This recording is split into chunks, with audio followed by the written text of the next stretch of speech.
గత ప్రభుత్వం చేసినటువంటి అప్పుల వల్లనే మేము ఏవి కూడా ఇవ్వలేకపోతున్నాము, ఈ అప్పుల వడ్డీలు కట్టడానికే సరిపోతుందని ఈ తెలంగాణ దివాలా తీసే పరిస్థితి వచ్చిందని రేవంత్ రెడ్డి గారు అంటున్నారు. దాని గురించి అంటే దివాలా తీసిందని వాళ్ళకి తెలుసు కదా, ఆల్రెడీ తెలిసే ముందు 100 హామీలు ఇవ్వడం ఎందుకు? ఇలా అయితే చాలా కష్టం ప్రభుత్వాన్ని రన్ చేయడం, కూలిపోతుందని నా ఒపీనియన్ ఉంది. నాకైతే మీకు ఏ ప్రభుత్వం వస్తే బాగుంటుందని మీరు అనుకుంటున్నారు? ప్రభుత్వం అని ఏం లేదు, మనం మంచి చేస్తే చాలు.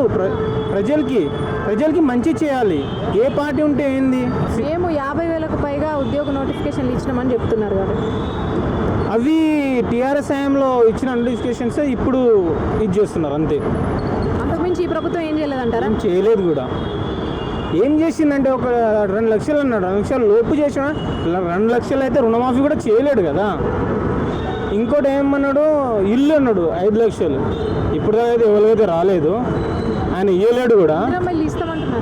ఇయ్యడు, ఆయనతో సాధ్యమే కాదు. ఆయన ఓన్ డిసిజన్ తీసుకోలేకపోతాడు.